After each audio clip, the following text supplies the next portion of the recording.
আলোচনায় বসতে মির্জা ফখরুলকে জামায়াত নেতা তাহেরের ফোন। দলীয় ফোরামে কথা বলে সিদ্ধান্ত জানাবে বিএনপি। স্থায়ী কমিটির সভা থেকে সরকারকে যথাসময়ে নির্বাচনের আহ্বান। কেবল অরাজকতা থেকে রক্ষা নয়, গণতান্ত্রিক যাত্রার সূচনাও ঘটে সিপাহী জনতার বিপ্লবে। রুখে দেয় আধিপত্যবাদ প্রতিষ্ঠার ষড়যন্ত্র। 50 বছর পূর্তিতে উজ্জীবিত বিএনপি। ঐকমত্য কমিশনের 83 কোটি টাকা ব্যয়ের অভিযোগ মিথ্যা দাবি করে বিজ্ঞপ্তি। খরচ 1,71,00,000 টাকা। পরিকল্পিত অপপ্রচারের অভিযোগ। এবং পদ্মার চরে কাশবন বালুমহাল ঘিরে কয়েকশো কোটি টাকার বাণিজ্য। নিয়ন্ত্রণে সন্ত্রাসী বাহিনীর অস্ত্রের মহড়া। জোড়া খুনের অভিযোগ কাকন বাহিনীর বিরুদ্ধে।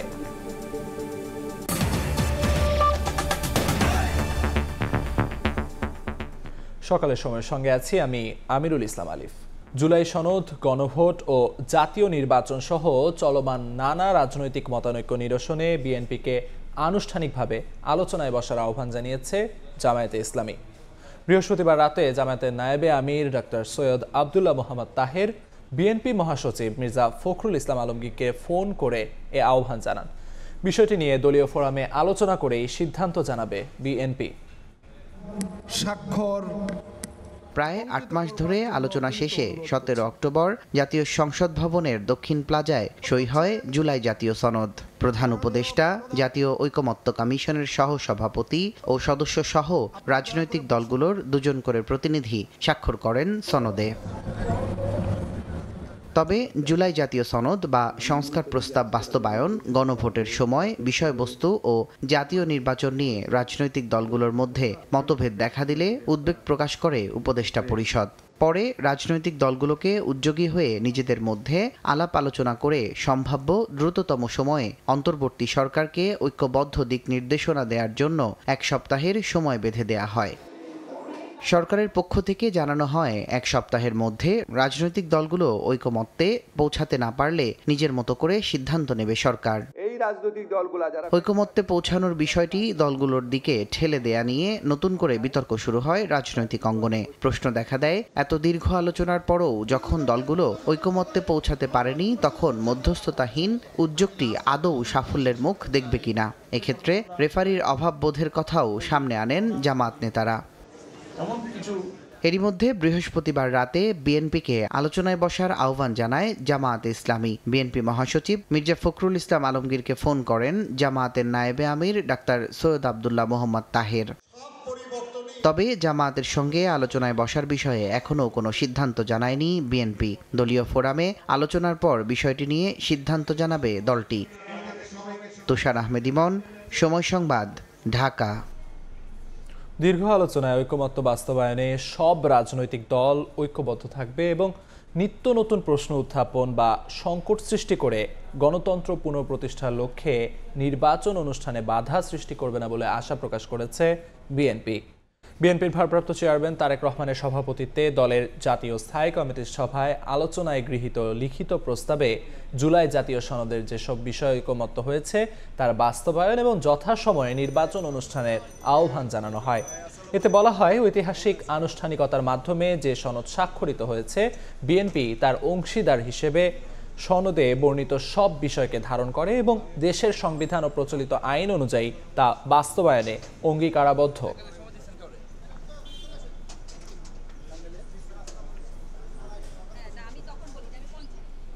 ঐতিহাসিক 7 নভেম্বর আজ। 1975-এর এই দিনে অভ্যুত্থান, পাল্টা অভ্যুত্থান ও সিপাহী জনতার বিপ্লবে ক্ষমতার কেন্দ্রে চলে আসেন মেজর জেনারেল জিয়াউর রহমান। রাজনৈতিক বিশ্লেষকদের মতে স্বাধীনতা অর্জনের পরেই বাংলাদেশে যে রাজনৈতিক অস্থিরতা শুরু হয়েছিল, সেই পরিস্থিতি থেকে দেশ রক্ষা পেয়েছিল 1975-এর 7 নভেম্বর। জিয়াউর রহমানের হাতে গড়া দল বিএনপি নেতৃত্ব মনে করেন, সিপাহী জনতার বিপ্লবের মাধ্যমেই দেশের রাজনৈতিক শূন্যতা পূরণ হয়। মুরসালিন হক জুনায়েদের রিপোর্ট। দেশের ইতিহাসের ঘটনাবহুল ও আলোচিত দিন 7 নভেম্বর। বাংলাদেশের রাজনীতিতে দিনটি অত্যন্ত তাৎপর্যপূর্ণ। 1975 সালের এই দিনে সিপাহী জনতার ঐতিহাসিক বিপ্লব ঘটেছিল, যা দেশের তৎকালীন রাজনীতির গতিধারা পাল্টে দিয়ে দেশ ও জাতিকে দিয়েছিল নতুন দিশা। 1975 সালের 15 আগস্ট পরবর্তী অভ্যুত্থান ও পাল্টা অভ্যুত্থানের মধ্য দিয়ে সে সময় দেশে বিরাজ করছিল নৈরাজ্যকর পরিস্থিতি। 3রা নভেম্বর ব্রিগেডিয়ার খালেদ মোশাররফের নেতৃত্বে হয় সেনা অভ্যুত্থান, পরে ঘটে জেল হত্যা। ক্যান্টনমেন্টে ক্ষমতা কেড়ে নিয়ে বন্দী করা হয় সেনাপ্রধান মেজর জেনারেল জিয়াউর রহমানকে। 4 দিনের নানা ঘটনার এক পর্যায়ে সিপাহী জনতার মিলিত ঐক্যের বিপ্লব দেশ ও জাতিকে শ্বাসরুদ্ধকর পরিস্থিতি থেকে মুক্তি দিয়েছিল 7 নভেম্বর। সামরিক বন্দিদশা থেকে মুক্ত হন জিয়াউর রহমান আর সৈনিকদের হাতে প্রাণ হারান 3 তারিখের অভ্যুত্থানের নেতৃত্ব দেয়া খালেদ মোশাররফ। দলের প্রতিষ্ঠাতার রাষ্ট্র পরিচালনার দায়িত্ব গ্রহণ এবং রাজনৈতিক উত্থান শুরুর এই দিনটিকে তাই জাতীয় বিপ্লব ও সংহতি দিবস হিসেবে পালন করে বিএনপি। তখন যেহেতু সরকার ছিল না, দেশে একটা সাংগঠনিক শূন্যতা বিরাজ করছিল। এই শূন্যতা পূরণের জন্য জনগণ এবং সিপাহীরা জেনারেল জিয়াউর রহমানকে বেছে নেন। বিশ্লেষকের মতে শুধু অস্থিরতা থেকে রক্ষাই নয়, প্রতিবেশী রাষ্ট্রের আধিপত্যবাদ প্রতিষ্ঠার ষড়যন্ত্র রুখে দেওয়ার পাশাপাশি দেশে গণতান্ত্রিক যাত্রার সূচনাও ঘটে সিপাহী জনতার বিপ্লবের মধ্য দিয়েই। বাংলাদেশের রাজনীতিতে যে একটা অস্থিরতা এবং একই সাথে অনিশ্চয়তার পরিস্থিতি তৈরি হয়েছিল, ভারতের আধিপত্যবাদ পুনঃপ্রতিষ্ঠার যে একটা ষড়যন্ত্র হয়েছিল সেটা রুখে দিয়েছিল এই 7 নভেম্বরের সিপাহী জনতার বিপ্লব। নানা সংকট আর অনিশ্চয়তায় জিয়াউর রহমানের আদর্শ আর 7 নভেম্বরের ঘটনাবলিতেই উজ্জীবিত হয় বিএনপি। ত্রয়োদশ জাতীয় নির্বাচনের আগে দিবসটির 50 বছর পূর্তি দলটির নেতাকর্মীদের নতুন উদ্দীপনা দেবে বলে মনে করেন রাজনীতিক ও বিশ্লেষকরা। 7 নভেম্বরের যেরকম সিচুয়েশন ছিল, যে এই সিচুয়েশনের ফলে জনগণ জিয়াউর রহমানকে পাদপ্রদীপের আলো নিয়ে এসেছে, একইভাবে এবারও একটি নির্বাচনের মাধ্যমে আবার বাংলাদেশের জনগণ পরিপূর্ণভাবে স্বাধীন হবে এবং আমাদের জাতীয় স্বাধীনতা সার্বভৌমত্ব অক্ষুণ্ণ থাকবে বলে আমরা মনে করি। দলটি এই 7 নভেম্বরের চেতনায় উজ্জীবিত হয়ে তারা আগামী দিনের যে নির্বাচনী চ্যালেঞ্জ সেটা মোকাবিলা করার জন্য উদ্দীপ্ত হবে বলে এটা আমার বিশ্বাস। 7 নভেম্বরের চেতনায় সব জাতীয়তাবাদী শক্তিকে ঐক্যবদ্ধ থাকার আহ্বান বিএনপির। আমরা জাতীয় জীবনে মুরসালিন হক জুনায়েদ, সময় সংবাদ, ঢাকা। বিএনপির মনোনয়ন ঘোষণার পর মাদারীপুর 3 আসনে বইছে নির্বাচনী আমেজ। ভোটারদের মাঝে বাড়ছে উৎসাহ উদ্দীপনা। অন্তকোন্দল নয়, সবাইকে নিয়ে ঐক্যবদ্ধভাবে কাজ করার প্রতিশ্রুতি বিএনপি মনোনীত প্রার্থী আনিসুর রহমান তালুকদার খোকনের। এদিকে মাদারীপুর 1 আসনে বিএনপি থেকে মনোনয়ন দেয়া হলেও ঘোষণার 24 ঘন্টার মধ্যে তা প্রত্যাহার করে নেওয়া হয়েছে। পাল্টাপাল্টে আন্দোলন করছেন মনোনয়ন বঞ্চিত ও প্রত্যাশী প্রার্থীর কর্মী সমর্থকরা। অন্যদিকে মাদারীপুর 2 আসনে কাকে দেয়া হবে ধানের শীষের টিকিট তা নিয়ে চলছে জল্পনা কল্পনা। সঞ্জয় কর্মকার অভিজিত রিপোর্ট, ছবি তুলেছেন শাহাদাত আকন।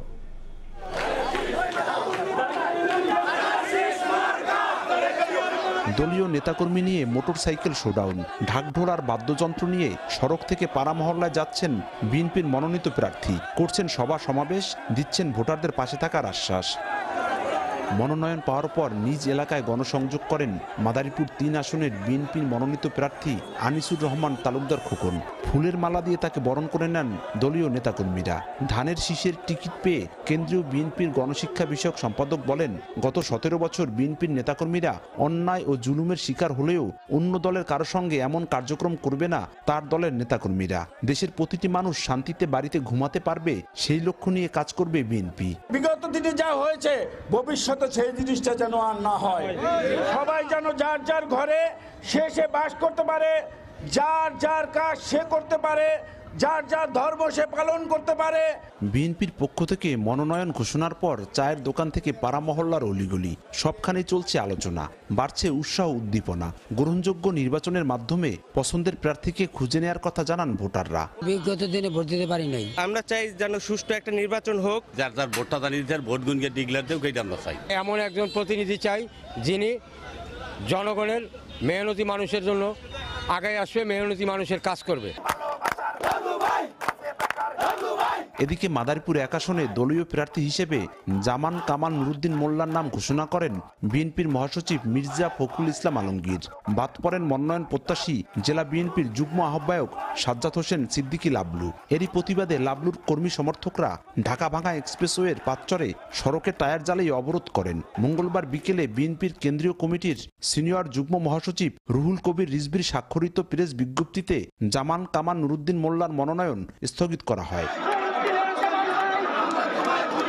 অন্যদিকে মনোনয়ন স্থগিত করার প্রতিবাদে বুধবার দিনব্যাপী শিবচরে সড়ক অবরোধ করে বিক্ষোভ করেন জামান কামাল নুরুদ্দিন মোল্লার নেতাকর্মীরা। খণ্ড খণ্ড মিছিল নিয়ে যোগ দেয় কয়েক হাজার নারী পুরুষ। এ সময় তারা নুরুদ্দিন মোল্লার মনোনয়ন পুনর্বহালের দাবি জানান।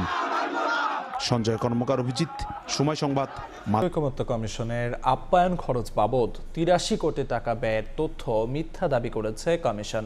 বৃহস্পতিবার রাতে এক সংবাদ বিজ্ঞপ্তিতে একটি মহল ঐকমত্য কমিশন ও তার কাজকে হেয় করার উদ্দেশ্যে সংগঠিত ও পরিকল্পিত অপপ্রয়াস চালাচ্ছে বলে অভিযোগ করা হয়। জানানো হয়, কমিশনের মোট ব্যয় ১,৭১,০০,০০০ টাকা। আপ্যায়ন খাতে বরাদ্দ ৬৩ লাখ টাকার মধ্যে ৪৫,৭৭,০০০ টাকা ব্যয় করেছে কমিশন। মিথ্যা অপপ্রচারকারীদের অবিলম্বে ক্ষমা চাওয়ার আহ্বান জানায় কমিশন।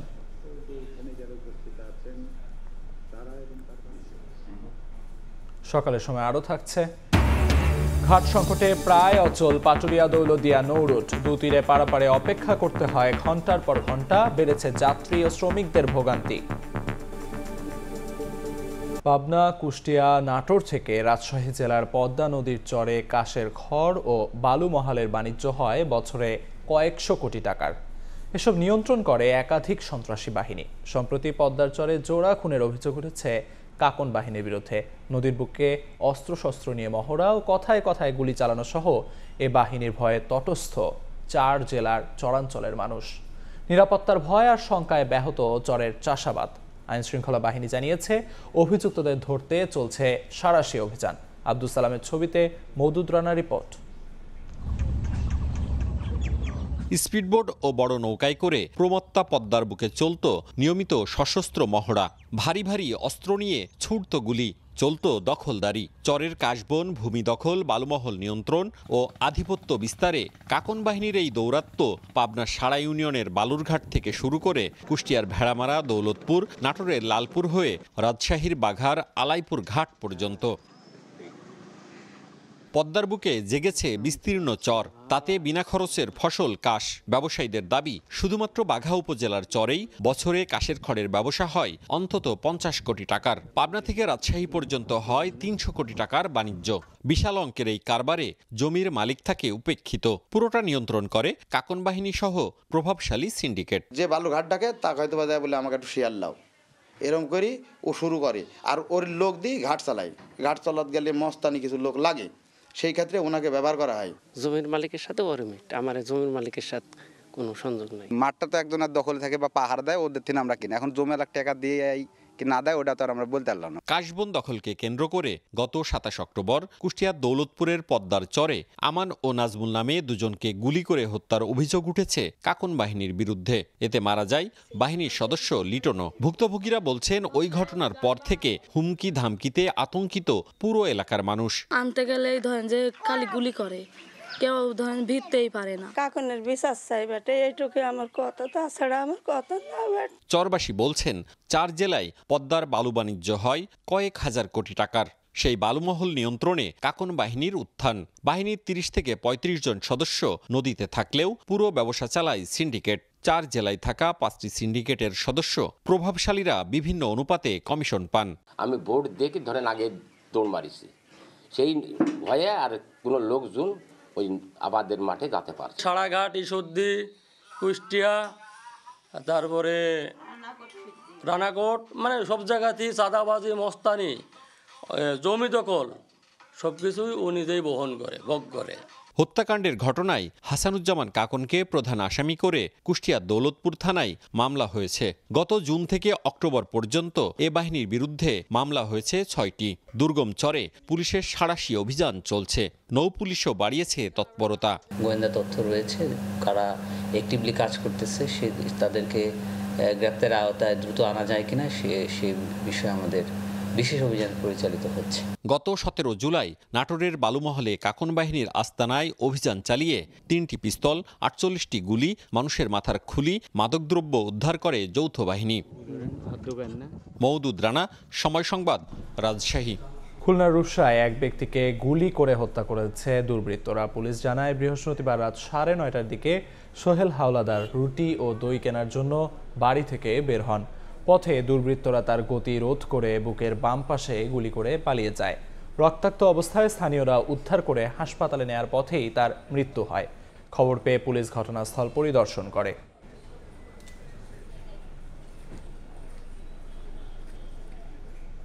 শরীয়তপুরে উদ্বেগজনক হারে বাড়ছে চুরি, ছিনতাই ও হত্যার মতো অপরাধমূলক ঘটনা। শহরের আবাসিক ভবনগুলোতে সিসি ক্যামেরা না থাকায় দুষ্কৃতকারীরা নির্বিঘ্নে চালিয়ে যাচ্ছে তাদের কর্মকাণ্ড। গত 6 মাসে জেলায় 15টি হত্যাকাণ্ড হয়েছে। প্রমাণের অভাবে অপরাধী শনাক্তে হিমশিম খাচ্ছে আইনশৃঙ্খলা বাহিনী। এ পরিস্থিতিতে শহরের নিরাপত্তা নিশ্চিত করতে গুরুত্বপূর্ণ পয়েন্টগুলোতে সিসি ক্যামেরা বসানোর সিদ্ধান্ত নিয়েছে জেলা প্রশাসন। বিএম ইসরাফিলের তথ্য, ছবিতে রিপোর্ট। দিনে দুপুরে হত্যা, সন্ধ্যার পর চুরি সহ নানা অপরাধ যেন ঘাড়ে নিঃশ্বাস ফেলছে শরীয়তপুরে। গত 12 অক্টোবর পৌরসভার রূপনগর এলাকায় এক গৃহবধূকে গলা কেটে হত্যা করে বাড়ি থেকে স্বর্ণালংকার সহ টাকা পয়সা নিয়ে যায়। ঠিক তার পাশেই আরেক বাড়ি থেকে সন্ধ্যার দিকে এক নারীকে নাকে রুমাল দিয়ে অজ্ঞান করে ঘরে ঢুকে নগদ টাকা ও স্বর্ণালংকার লুট করে একটি চক্র। দরজাটা ফাঁক করছি বাতাসের জন্য, তখন আমার জানি কি করলো আমি কিছুই বলতে পারি না। প্রত্যেক বাড়িতে সিসি ক্যামেরা লাগাইতে হলে একটু বারেকটা যেন শান্তিতে চলতে পারে, থাকতে পারে। সিসিটিভি থাকলে চোরের একটা আতঙ্ক ভয় থাকে। সিসি ক্যামেরা ছাড়া বর্তমানে বাড়িঘর নিরাপদ না। গত 6 মাসে জেলায় 15টি হত্যাকাণ্ড হয়েছে। চুরি ও ছিনতাইয়ের অভিযোগও রয়েছে অনেক। অথচ এ ধরনের কর্মকাণ্ডের সঙ্গে জড়িতদের শনাক্তে বেগ পেতে হচ্ছে আইন শৃঙ্খলা বাহিনীকে। আবাসিক ভবন ও ব্যবসায়িক প্রতিষ্ঠানগুলোতে সিসি ক্যামেরা না থাকায় অপরাধীরা সুযোগ পাচ্ছে। এমন পরিস্থিতিতে শহরের নিরাপত্তা নিশ্চিতে গুরুত্বপূর্ণ পয়েন্টগুলোতে সিসি ক্যামেরা বসানোর সিদ্ধান্ত নিয়েছে জেলা প্রশাসন। পৌরবাসীকে আমরা উদ্বুদ্ধ করছি তারা যেন নিরাপত্তার জন্য সিসি ক্যামেরা তাদের ভবনগুলোতে ব্যবহার করে। বাজারের নিরাপত্তার জন্য, সেখানে শৃঙ্খলা বিধানের জন্য তারা যেন সবাই মিলে সিসি ক্যামেরাগুলো স্থাপন করে। আমি অনুরোধ করব আমাদের এলাকাবাসী যারা আছেন তারা যদি ব্যক্তিগত নিরাপত্তা নিশ্চিত করার জন্য সিসি ক্যামেরা স্থাপন করার জন্য, তবে এক্ষেত্রে জেলা পুলিশের পক্ষ থেকে আমরা অবশ্যই সকল ধরনের অপরাধ নির্মূলে কাজ করে যাচ্ছি। শরীয়তপুরের পুরো পৌরসভাটা যেখানে এন্ট্রি হয় এবং এক্সিট হয় এবং ভিতরে যে ছোটোখাটো যে রাস্তাগুলো আছে সবগুলোকে আমরা সিসি ক্যামেরার আওতায় আনবো। সেই প্রেক্ষিতে প্রায় 47 প্লেস আমরা শনাক্ত করেছি এবং 120টা ক্যামেরা আমরা এই পর্যায়ে লাগাচ্ছি। প্রশাসনের তথ্য মতে জেলার মোট ঘরবাড়ির শতকরা 3 ও ব্যবসা প্রতিষ্ঠানে 10% পর্যন্ত সিসি ক্যামেরা লাগানো আছে, আর সরকারি বেশিরভাগ প্রতিষ্ঠানগুলো সিসি ক্যামেরার আওতাধীন। সময় সংবাদ, শরীয়তপুর। সরবরাহ কমের অজুহাতে দিনাজপুরের হিলিতে হু হু করে বাড়ছে পেঁয়াজের দাম। 3 থেকে 4 দিনের ব্যবধানে 65 টাকা কেজি দরের পেঁয়াজ উঠেছে 110 টাকা। এতে দিশেহারা নিম্ন আয়ের মানুষ। দাম নিয়ন্ত্রণে দ্রুত আমদানির পরামর্শ ব্যবসায়ীদের। এ বিষয়ে সরকার কাজ করছে দাবি সংশ্লিষ্ট কর্তৃপক্ষের। শফিকুল ইসলামের তথ্য ও ছবি নিয়ে রিপোর্ট।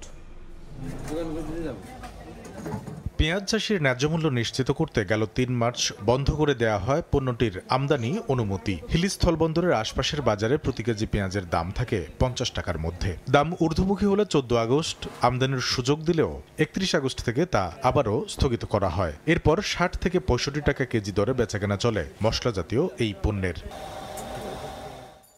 সম্প্রতি আবারও অস্থির পেঁয়াজের বাজার। 3-4 দিনে দাম বেড়ে দাঁড়িয়েছে 110 টাকায়, যা নাভিশ্বাস তুলেছে ভোক্তাদের। পেঁয়াজের বাজার আসলে হঠাৎ করে অনেক বেশি, মানে আগে আমরা তো কিনছি 60-65 এরকম, তো এখন এই যে হঠাৎ করে 80 টাকার নিচে তো নাই, 100 টাকা। পেঁয়াজের দাম যদি এত হতে থাকে আমরা কিনবো কিভাবে আর খাবো কিভাবে? পেঁয়াজ ছিল 60-65, এখন 80-90-100 টাকা পৌঁছতো। আমাদের যেই রকম চাহিদা তার থেকে আমদানি কম হয়, এই বাজারটা ঊর্ধ্বমুখী। বাজার নিয়ন্ত্রণে আমদানির উদ্যোগ নেওয়ার তাগিদ ব্যবসায়ীদের। এটা দ্রুত ভিত্তিতে এখনই আমদানি করার জন্য আমি গভর্নমেন্টকে অনুরোধ করছি। অন্যথায় পেঁয়াজের কেজি আবার যে 19 সালে 200 টাকা কেজি হয়েছে, এটা কেউ ঠেকাতে পারবে না। এই অবস্থায় সরকার আমদানির অনুমতি নিয়ে ভাবছে বলে জানিয়েছে বন্দর কর্তৃপক্ষ। আমদানি শুরু হলে আমাদের যে কার্যক্রম, পেঁয়াজগুলো দ্রুততার সহিত খালাস করতে যে সহযোগিতা করা দরকার অফিসিয়ালভাবে, আমরা সেগুলো করব এবং সেগুলো দ্রুত বাজারে পৌঁছে যাবে এবং ভোক্তা পর্যায়ে একটা বাজার স্বাভাবিকতা মনে হয় ফিরে আসবে। নতুন মৌসুমের দেশি পেঁয়াজ বাজারে আসতে আরও অন্তত 1 মাস সময় লাগবে বলে জানিয়েছে ব্যবসায়ীরা। সময় সংবাদ, হিলি। ঘাট সংকটে প্রায় অচল পাটুরিয়া দৌলদিয়া নৌরুট। দুতীরে পারাপারের অপেক্ষায় প্রতিদিন ঘন্টার পর ঘন্টা অপেক্ষা করতে হয় শত শত যানবাহনকে। এতে ভোগান্তি বেড়েছে যাত্রী ও শ্রমিকদের। এদিকে ভাঙন আতঙ্কে আছে নদী পাড়ের বাসিন্দারা। প্রয়োজনীয় ব্যবস্থা নেওয়ার কথা জানিয়েছে BIWTA। মোহাম্মদ ইউসুফ আলী পাঠানো তথ্য ও রমজান আলীর ছবি নিয়ে রিপোর্ট। মানিকগঞ্জের পাটুরিয়াঘাট এলাকায় দীর্ঘ লাইনে পারাপারের অপেক্ষায় যানবাহন। 5টি ঘাটের মধ্যে জোড়াতালি দিয়ে সচল রয়েছে মাত্র একটি। গত 4 মাস ধরে পদ্মার ভাঙনের শিকার পাটোয়ারি লঞ্চ ও ফেরিঘাট। কিছু জিওব্যাগ ডাম্পিং করা হলেও স্রোতে বিলীন হয়েছে। এতে একদিকে দুতীরে পারাপারের জন্য ঘন্টার পর ঘন্টা অপেক্ষা করতে হয় শত শত যানবাহনকে। অন্যদিকে ভোগান্তি বেড়েছে যাত্রী ও শ্রমিকদের। এমনকি ভাঙন আতঙ্কে আছেন নদীপাড়ের বাসিন্দারাও। আমরা স্থায়ী একটা বাঁধ চাই, সেটা টিএ করবে না পানি উন্নয়ন বোর্ড করবে সেটা আমাদের দেখার বিষয় না। আমরা নদীর পাড়ের মানুষ, আমরা এখানে ফসলি জমি আছে, ব্যবসা প্রতিষ্ঠান আছে, বাড়ি ঘর আছে, আমরা যাতে এটা রক্ষা হয় আমরা এটাই আমাদের জোর দাবি থাকবে। পল্টন সংকট, কখনো কখনো ফেরিরও সংকট হয়, ঘাটের সাথে ফেরিরও সংকট হয় অনেক সময়। ফেরি বাচ্চাদের বা বস্তা ফালানোর যদি ব্যবস্থা করে তাহলে আগামীতে আমরা থাকতে পারবো। পদ্মা স্রোত কমলে প্রয়োজনীয় ব্যবস্থা নেওয়ার কথা জানিয়েছেন BIWTA। অনেক গভীরতা বিধায় আমরা কাজ করতে পারতেছি না, তো আমরা এখন অপেক্ষায় আছি যে পানি কমলে আমরা কাজ হাতে নেব। পাশাপাশি দেখেন গত কয়েকদিন থেকে পানি কিন্তু আস্তে আস্তে কমতেছে, তো আমরা ঠিকাদারকে বলছি যে কাজ করার জন্য। BIWTA এর তথ্য মতে পাটুরিয়া ঘাট এলাকায় 2 কিলোমিটার এলাকা জুড়ে ভাঙনে 5টি ঘাট ও শতাধিক বসতবাড়ি বিলীন হয়েছে। সময় সংবাদ, মানিকগঞ্জ। শুষ্ক মৌসুমের শুরুতেই ফরিদপুরে পদ্মা নদীতে আবারও নাব্য সংকট দেখা দিয়েছে। নদীর মাঝে জেগে উঠেছে ছোট বড় অসংখ্য ডুবোচর। এতে পণ্যবাহী জাহাজ, কার্গো ও বড় ট্রলার চলাচল ব্যাহত হচ্ছে।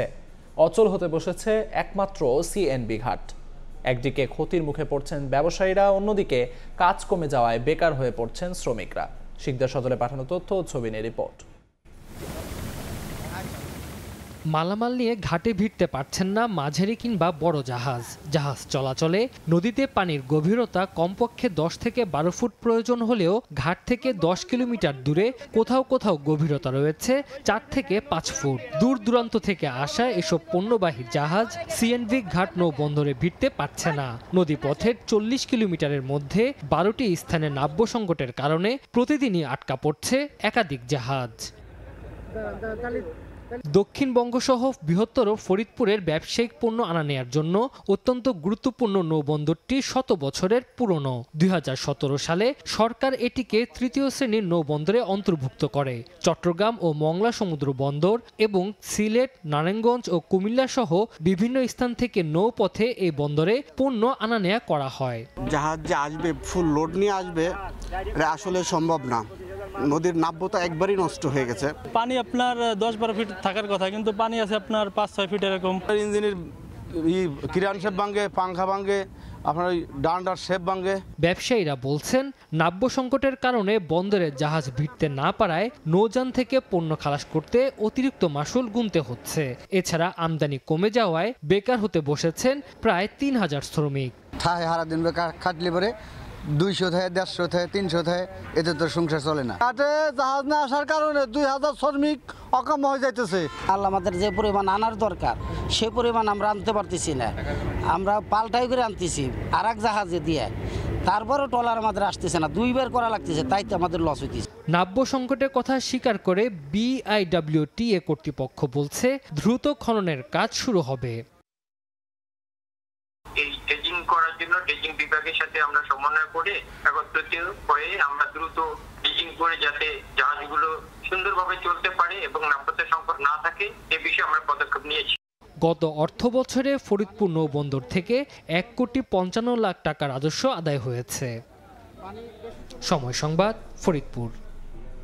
দখল হয়ে গেছে ফুটপাত, সেতুর ওপর বসেছে বাজার, এমনকি কিশোরগঞ্জ শহরের মাঝখান দিয়ে প্রবাহিত নরসুন্দা নদীর 2 তীর ও ওয়াকওয়ে দখল করে গড়ে তোলা হচ্ছে স্থাপনা।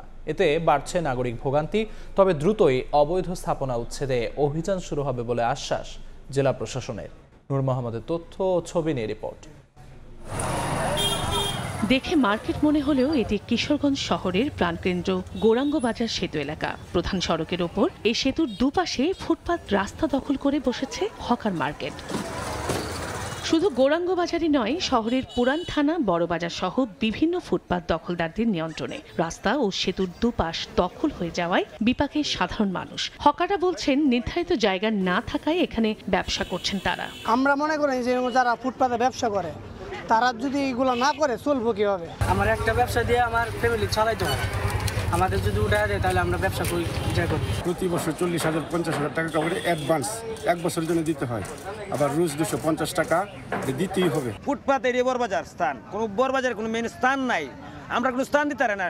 এছাড়া রাজনৈতিক পট পরিবর্তনের পর দখল হয়েছে সরকারি জমি, এমনকি অবৈধ দখলের কবল থেকে রেহাই পায়নি নদীর দুই পাড়ে গড়ে তোলা ওয়াকওয়ে। মানুষের হাঁটার রাস্তায় গড়ে উঠেছে দোকান থেকে শুরু করে বহুতল ভবন। হাঁটার জায়গা যখন দখল হবে আমি কোথায় যাব? এগুলো তো আমরা জানতাম সরকারি জায়গা, এটাও জানতাম সরকারি জায়গা, কিন্তু এই রাস্তা বন্ধ হয়ে গেলে আমরা চলবো কেমনি? প্রশাসনের দৃষ্টি আকর্ষণ করছে এটা একটু দেখার জন্য, কারণ এটা প্রশাসন ছাড়া সাধারণ মানুষ তো কিছু করতে পারবে না। অবৈধ দখলদারদের তালিকা তৈরি করে দ্রুত উচ্ছেদ অভিযান শুরু করা হবে বলে জানায় জেলা প্রশাসন। যানজট নিরসনের জন্য ইতিমধ্যে কয়েকটি পয়েন্ট নির্ধারণ করা হয়েছে, সেখানে সাইনবোর্ড টাঙানো হয়েছে, পৌরসভার পক্ষ থেকে মাইকিং করা হয়েছে এবং পর্যায়ক্রমে উচ্ছেদের ব্যবস্থা গ্রহণ করা হচ্ছে। 2016 সালে 110 কোটি টাকা ব্যয়ে নরসুন্দা নদীর দুই পাড়ে ওয়াকওয়ে নির্মাণ, মুক্ত মঞ্চ স্থাপন সহ শহরের সৌন্দর্য বাড়াতে প্রকল্প বাস্তবায়ন করা হয়। তবে দখল আর দূষণে সুফল পাচ্ছেন না শহরবাসী।